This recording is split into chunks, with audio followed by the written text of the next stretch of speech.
Je vous présente aujourd'hui notre 449e journal de bord. Jean-Marie Le Pen, bonjour. Bonjour. Alors les Wallons belges ont décidé de bloquer l'accord de libre-échange avec le Canada. Assiste-t-on à un nouveau Brexit à la belge? Oui, je vois qu'aujourd'hui, d'ailleurs, la réunion de signature a été annulée et à la suite de la décision de la Wallonie de ne pas signer ce traité. Alors ceci s'explique en Belgique par une extrême complexité du système fédéral belge. Et en tous les cas, je le prends plutôt moi, comme une bonne nouvelle. Ça permet à un certain nombre de gens courageux et lucides de s'opposer à un degré supplémentaire de mondialisation. François Hollande encourage la coalition en Irak à poursuivre la charge anti-Daesh jusqu'à Raqqa en Syrie. N'y a-t-il pas là une stratégie consistant à fouler impunément le sol syrien sans avoir au préalable consulté le président Bachar el-Assad? Oui, je dois dire que quand l'État stratège a comme porte-parole M. Hollande, je m'inquiète. Il devrait un petit peu s'occuper un peu plus des affaires de la France, peut-être que de jouer aux guerriers sur les terrains très dangereux que sont l'Irak et la Syrie, aussi bien sur le plan militaire que sur le plan diplomatique. Alors la jungle de Calais, en feu depuis 3 jours, plusieurs centaines de migrants refusent toujours de la quitter dans un silence médiatique bien entendu absolu. La préfète de Calais expliquait hier que les incendies sont une coutume de départ afghane sans conséquence. Jusqu'où nous mènera-t-on en bateau, Président? Oui, la préfète oui. A perdu une bonne occasion de se taire, je pense, parce que évidemment elle s'est fait répliquer assez vite par le Front National que les gens qui vont recevoir les migrants dans leur commune ou dans leur bâtiment doivent s'attendre, lorsque les migrants partiront, à ce que ceux-ci soient incendiés, puisque, comme le dit la préfète du Nord, après tout, ça fait partie de leur tradition. Et alors, pourquoi ne pas respecter ce qui est respectable? Non mais écoutez, tout cela est dérisoire, si ça n'était aussi attristant. En effet. Alors 100 000 demandeurs d'asile cette année en France, selon le directeur de la protection des clandestins dit réfugiés et apatrides, qui minimise l'impact, comparant ce chiffre aux millions de migrants déboulés cette année en Allemagne. Oui, à noter d'abord que les millions qui sont en Allemagne n'y sont pas forcément restés. Il paraît que l'Allemagne fait son marché au milieu de tous ces gens, prend les meilleurs et laisse les autres s'en aller dans d'autres pays. En vertu de Schengen, on peut aller partout. Oui. En conséquent, ils vont là où les législations sociales sont les plus ouvertes et les plus libérales. Et donc, nous en avons reçu certainement, mais qui sont plus ou moins clandestins. Je voudrais revenir un peu sur ce droit d'asile. Ce droit d'asile était une tradition française du XVIIe, du XVIIIe siècle, où la France, dans sa grande générosité, accueillait un certain nombre de personnalités persécutées pour leurs opinions politiques ou leurs options politiques, des écrivains, des philosophes, etc. Maintenant, nous avons affaire à un asile de masse, c'est-à-dire que dans le monde entier, ceux qui ne se trouvent pas bien en bon rapport avec leur gouvernement ou ont des raisons de crainte d'une répression souvent réelle d'ailleurs de la part de ces gouvernements, ont vocation à venir en France et nous avons vocation à les accueillir, à les prendre en charge. C'est absolument dérisoire. Et il faut y mettre fin au plus tôt et on ne doit accepter comme bénéficiaires du droit d'asile que quelques personnes très déterminées. J'ajoute que quand les commissions font le tri et acceptent 20%, je crois, 20%, sur 100 000 demandes d'asile, on a accepté 20 000 demandes d'asile cette année. Mais les 80 000 autres, eh bien, restent là. Et comme nous n'avons pas la capacité ou la volonté de les renvoyer d'où ils viennent, à condition d'ailleurs de savoir d'où ils viennent, car en général, ils déchirent leurs papiers d'identité ou ils les brûlent, eh bien, restent là et sont à la charge de notre collectivité, point. À la ligne, je signale que quand même, que comme nous avons accueilli plus de 12 millions d'étrangers en 40 ans, qu'on savait qu'ils n'auraient pas de travail puisque nous avions déjà des millions de chômeurs, eh bien ça veut dire que les gouvernements de droite et de gauche ont accepté de prendre en charge sur le budget de la nation, c'est-à-dire sur l'argent de tous les Français, 12 millions de gens qu'il a fallu nourrir, loger, enseigner, soigner. Là, l'explication de nos 2200 milliards de dettes et de l'asthénie de l'économie française sont à rechercher dans cette voie-là. C'est l'immigration massive qui est principalement responsable de la situation désastreuse de la France.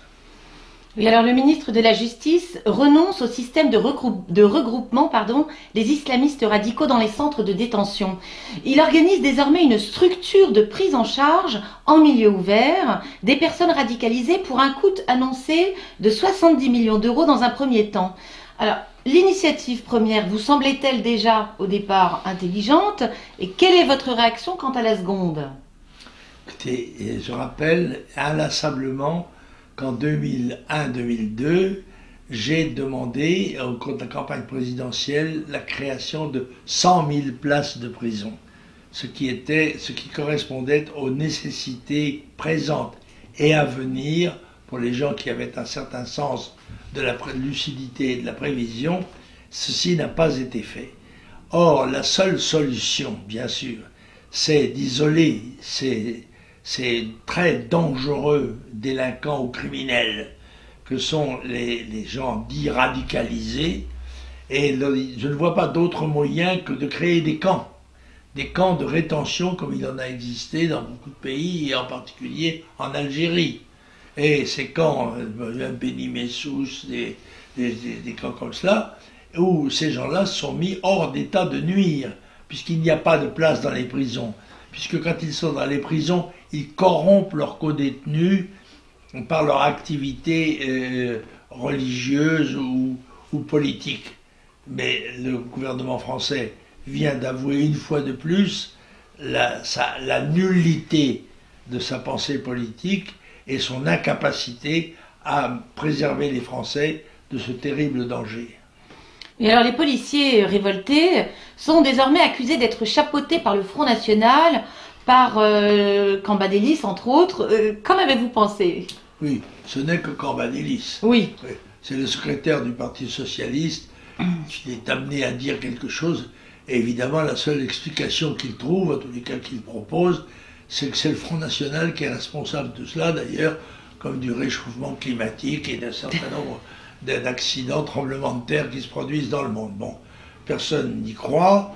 Tout le monde sait que, bien évidemment aussi, ce ne sont pas les satisfactions matérielles qui ont été consenties aux syndicats qui vont faire cesser le malaise de la police, puisque celui-ci est en effet, je dirais, philosophique. Il tient à l'opinion qu'ont les policiers de l'État qui les gouverne et qui ne remplit pas sa mission de sécurité publique, qui ne prend pas les mesures politiques, judiciaires, pénitentiaires qui seraient nécessaires pour assurer la sécurité du peuple. Donc ce ne sont pas les 280 millions d'euros qui ont été débloqués qui vont changer quoi que ce soit. Ça n'est pas parce qu'on va repeindre le commissariat que les policiers vont être heureux de la situation qui est la leur alors qu'ils se font tirer comme des lapins dans les banlieues.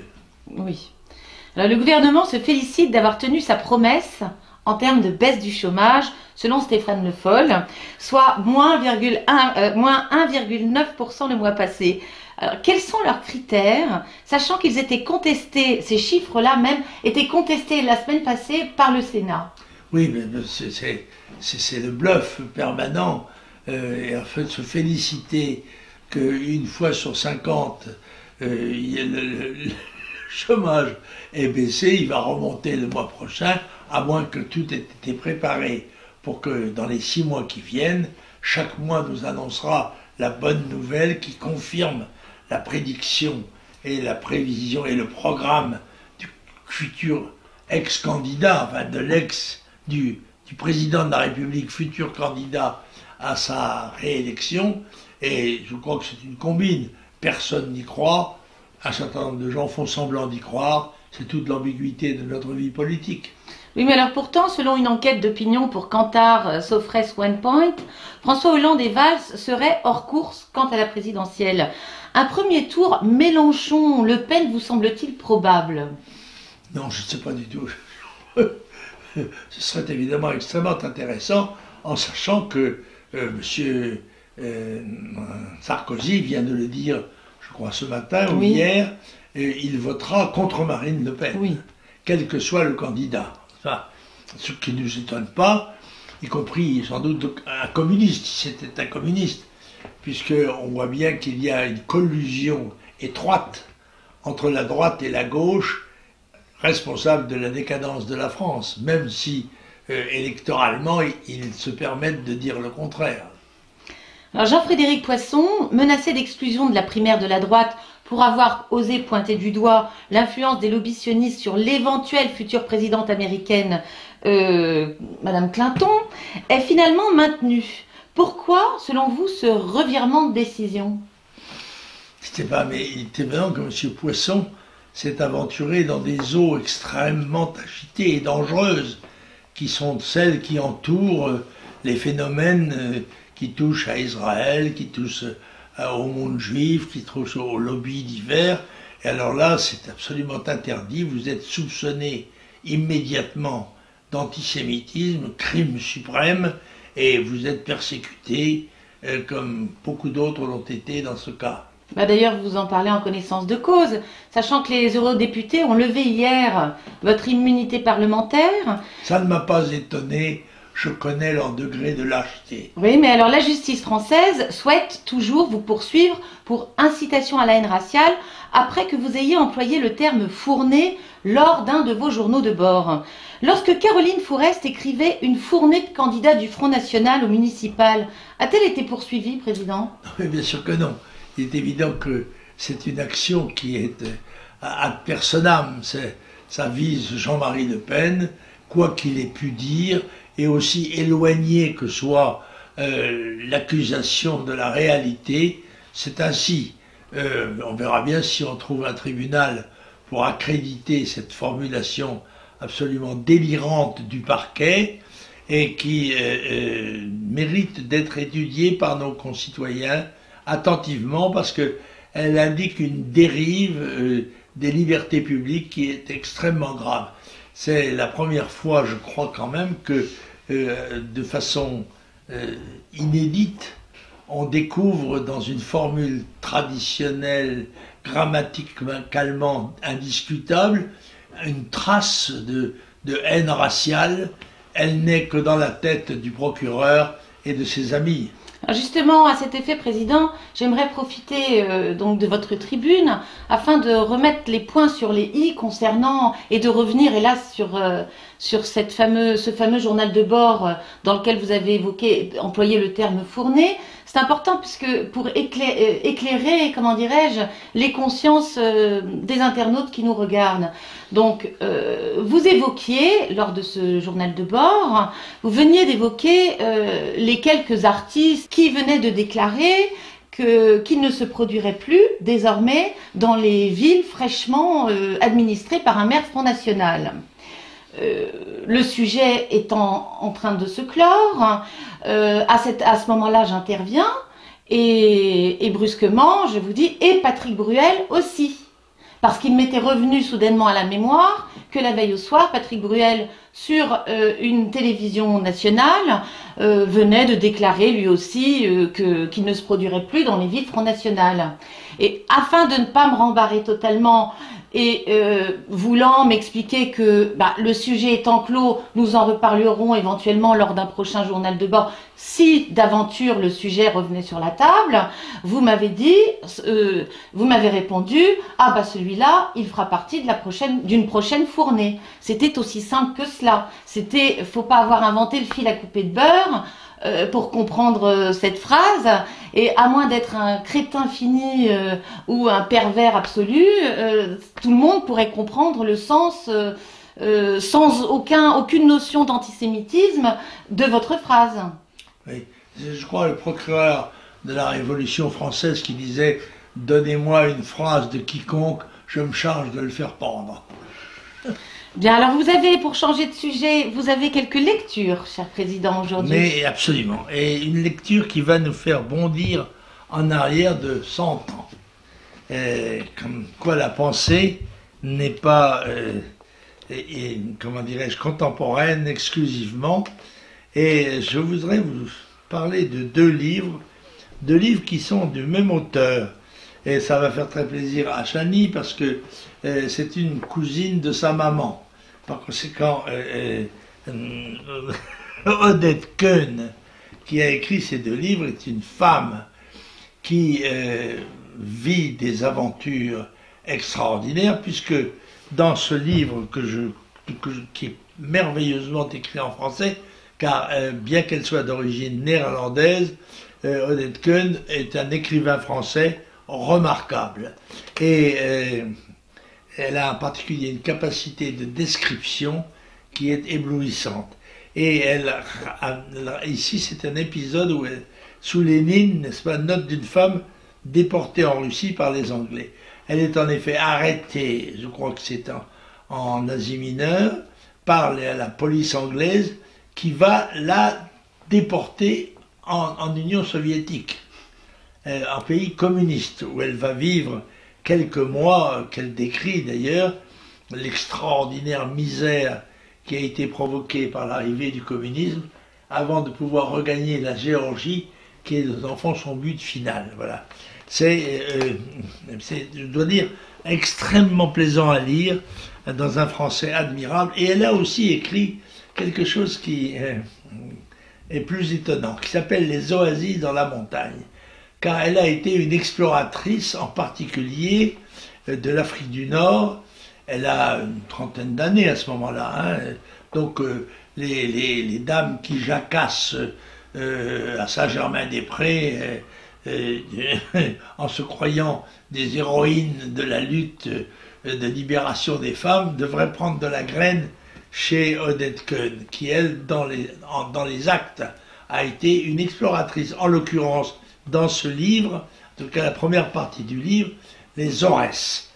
Les Aurès, c'est un énorme massif montagneux qui se trouve au sud du Constantinois, n'est-ce pas, c'est-à-dire à relative proximité de la frontière tunisienne, dont elle va parler de la Tunisie dans la fin de son livre. Mais là, elle va dans les Aurès. Les Aurès, ce massif a abrité au cours des siècles les rebelles. Et il en est en quelque sorte découlé une espèce d'habitude de rébellion de cette population. Et j'ai un souvenir, je voudrais saluer la mémoire, parce que je pense qu'ils sont disparus aujourd'hui, de deux députés français des Aurès, qui étaient Iwalalen et Iadaden, qui étaient des amis, et qui ont représenté à l'Assemblée nationale cette partie de l'Algérie française qui était le massif des Aurès. Et ce massif, elle est parcouru dans des conditions absolument picaresques par Odette Keun. Vous ne trouverez peut-être pas ce livre-ci parce que il a été édité chez Kalman Levy il y a 100 ans, n'est-ce pas? Il n'a pas été réédité sans doute, mais l'autre, je pense, est plus disponible et vous aurez un énorme plaisir, en même temps qu'un grand intérêt de consulter l'opinion d'un témoin talentueux et lucide des phénomènes aussi bien géographiques comme les Aurès que politiques comme l'Union soviétique faite par Madame Keun. Odette Keun. Odette Keun. Ça va faire aussi plaisir à Chani, qui se pique un petit peu de ses origines familiales. Elle est aussi cousine des princes Borghès, bien qu'elle soit son père était grec. Mais par ces filières-là, Chani, comme pas mal de nos contemporains, éprouve une certaine dilection pour les retrouvailles de ses racines, alors qu'elle est une patriote française indiscutable. Mais l'un n'empêche pas l'autre. Mais voilà, une petite fantaisie. Eh ben, en tout cas, je vous remercie infiniment, cher Président. Je tiens à vous confirmer que j'assume pleinement ma part de responsabilité quant aux poursuites judiciaires dont vous faites l'objet et que je serai toujours avec vous. Ne vous inquiétez pas, j'ai le dos large. Bien, alors à la semaine prochaine. Au revoir. Au revoir.